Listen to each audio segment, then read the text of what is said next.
अभी मैं मध्य प्रदेश का उस तंत्र को दिखाने का मैं प्रयास कर रहा हूं जिस तंत्र से लगभग पूरी दुनिया चलती है।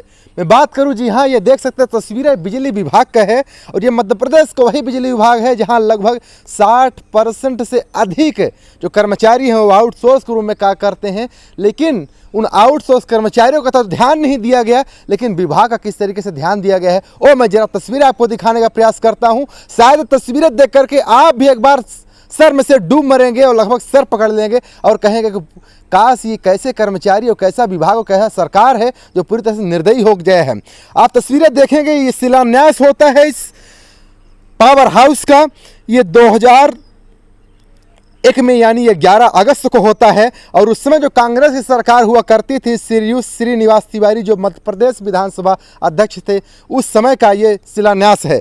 और ठीक 1 साल बाद ही 2002 में यानी 8 जनवरी 2002 को इसका जो है लोकार्पण हो जाता है और पब्लिक के लिए बिजली सौंप दी जाती है। लेकिन स्थितियां यह है कि सौंपने के बाद भी न जाने कितनी बारें, न जाने कौन कौन सी सरकारें आएँ और सरकार आने के बाद की स्थितियां देखेंगे तो कहीं न कहीं से गंभीर जो आरोप लगे हैं उन आरोपों को मैं दिखाने का प्रयास और उसके साथ में ही न जाने कितनी योजनाएं दी गई है पब्लिक के लिए, वोट बैंक के लिए, लेकिन जिस तंत्र से पूरी दुनिया चल रही है उस तंत्र की शर्मनाक तस्वीरें मैं दिखाने का प्रयास कर रहा हूँ। आज ही देखेंगे ये जो पूरा बिजली है, कोई भी बिना सुरक्षा के वैसे भी यहाँ कर्मचारी कार्य करते हैं, ना तो किसी भी तरह से कोई बाउंड्री वाल की व्यवस्था और ना किसी तरह की यहाँ की पानी की व्यवस्था। और इसके अलावा मैं बात कर दूँ, यहाँ शौचालय तक की व्यवस्था नहीं है, जहाँ पूरे दुनिया को यहाँ के जो प्रधानमंत्री हैं नरेंद्र मोदी जी लगातार बताते हैं कि शौचालय से मुक्त यानी शौचालय युक्त पूरा जो देश होगा वो देखा जाएगा और न जाने घरों घरों में शौचालय पहुंचा दिया गया।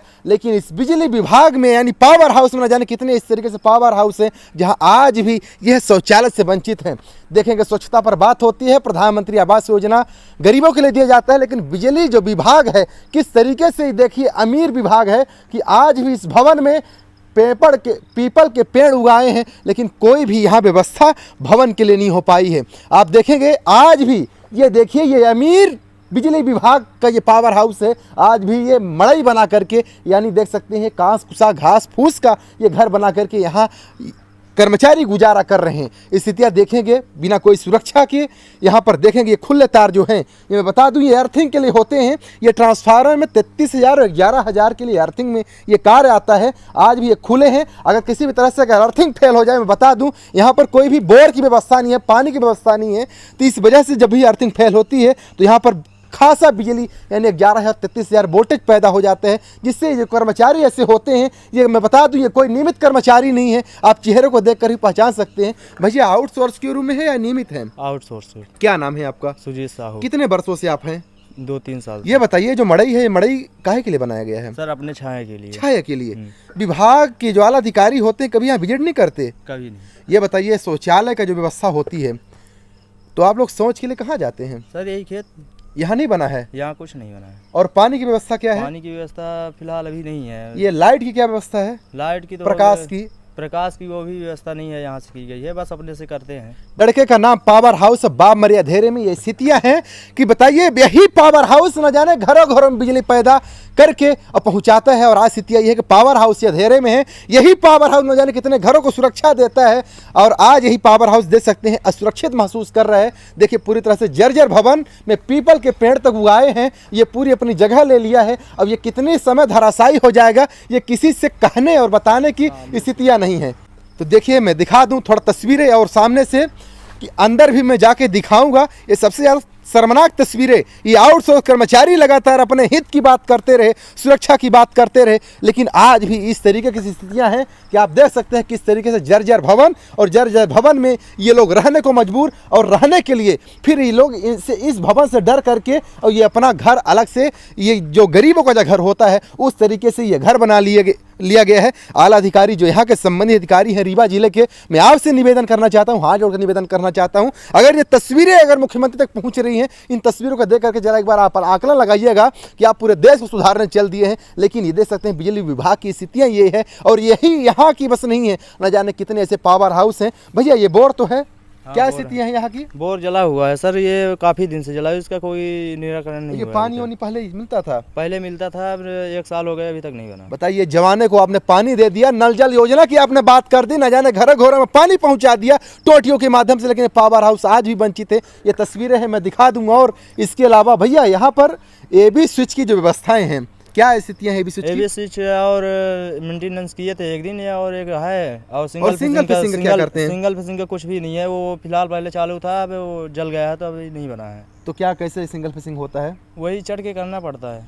मैं दिखा दूं थोड़ा सिंगल फिशिंग से। आज सिंगल फिशिंग के बारे में बता दूं, जिस तरीके से किसानों को 10 घंटे की बिजली देने की बात सरकार करती है और वहीं व्यापारियों को 24 घंटे की बात करती है, स्थितियाँ देखेगी। सिंगल फिशिंग एबी स्विच है। अब जरा इससे आप आंकलन लगाइएगा कि कितने सालों का पहले का ये सिंगल फिशिंग एबी स्विच होगा और कितनी जर्जर स्थितियों में है। और ये लोग साथ ये चढ़ के आप लोग ये काटते पीटते हैं या फिर ऐसे ही बन जाता है? नहीं, चढ़ के करते हैं। बताइए, ये स्थितियां हैं, ये आउटसोर्स की एक जिंदगी है, रिस्क भरी जिंदगी है। ये लगातार अपनी सुरक्षा की बात करते हैं, सुरक्षा की मांग करते हैं, लेकिन स्थितियां ये है कि पूरी तरह से दबोच करके रख दिया गया है, जमीन के नीचे रख दिया गया है। ना तो छाया के लिए घर और ना तो सुरक्षा बाउंड्री के लिए। ना जाने कितने यहाँ मवेशी जानवर इस तरीके की स्थितियों में गंभीर, कभी भी हादसा दे सकते हैं, कभी भी चोटिल पहुँचा सकते हैं। ना तो यहाँ पर किसी भी तरह से अर्थिंग के लिए कोई भी न तो प्रूविंग की गई है, यानी कब किस वक्त किस समय इनको करंट लग जाए ये किसी से छुपा नहीं है।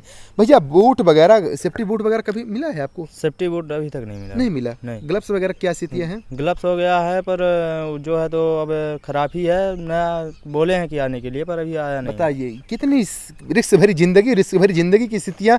मैं थोड़ा आपको अंदर की भी तस्वीरें दिखा देता हूँ। गरीबों के लिए आवास योजना दी गई, लेकिन जरा ये बताइए, ये कौन सी गरीबी है, ये कौन सी अति गरीबी है, कौन सी अमीरी है? आप इससे आंकड़ा लगा सकते हैं कि बताइए, छावनी में रह करके ये अपना गुजारा करते हैं। और स्थिति ये है कि आप अगर अंदर का दृश्य देखेंगे तो शायद अंदर के दृश्य, शायद आपने न जाने कितने भवन देखे होंगे, लेकिन जरा यहाँ की तस्वीरें आप देख लीजिए, किस तरीके से जर्जर स्थितियाँ।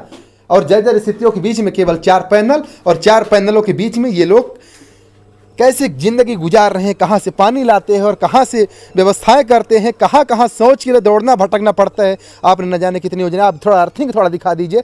इस तरीके से खुले तार, इसमें कोई छोटे मोटे धारा प्रवाह नहीं होती है, 11 से 33 हज़ार वोल्टेज प्रवाह होता है। और जब भी अर्थिंग फेल होगा तब भी किसी न किसी को मौत होगी, और लगातार इस तरीके से मौत होती रहती है। तो जरा इस तरह की तस्वीरें ऊर्जा मंत्री प्रद्युम्न सिंह तोमर जी, आप भी एक बार देख लीजिए। और नाली जाली से थोड़ा दूर हटिए, या फिर आप नाली जाली का ही विभाग ले लीजिए, ऊर्जा विभाग को छोड़ दीजिए। अगर ऊर्जा विभाग पकड़ रहे हैं तो ये स्थितियाँ, ये गंभीर स्थितियाँ आप एक बार देख भी लीजिएगा। चलिए, इन तस्वीरों को लेकर के आप क्या राय, आप कमेंट कर बताना भूलिएगा। और आउटसोर्स की ज़िंदगी किस तरीके से आज बस से बदतर हो गई है, आप इस दृश्य को देख करके भी आप आंकड़ा लगा लीजिएगा। और बाकी यहाँ के जो स्थानीय जो अधिकारी हैं या फिर जो संबंधित अधिकारी हैं, आपसे निवेदन करना चाहता हूँ कि अगर इस तरीके के दृश्य अगर आप देख रहे हैं तो कहीं ना कहीं से आप भी उसके दोषी हो रहे हैं। तो कृपया करके इस तरीके से जो अर्थिंग है इसको कम से कम प्रूफिंग करवाइए। और इस तरह से जो भवन है, इस भवन को, ये जो घास फूस के दृश्य है, इस घास फूस के दृश्य को हटवा दीजिए।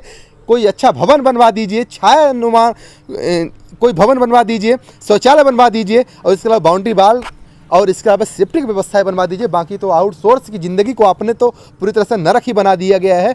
और इसके अलावा अगर कोई आवाज़ उठाता है भी, उनको बाहर कर दिया जाता है। इस तरीके से बेचारे डर के इस तरीके से घास फूस मजबूरी बनाकर रह रहे हैं। चलिए, बहुत बहुत धन्यवाद। जय हिंद।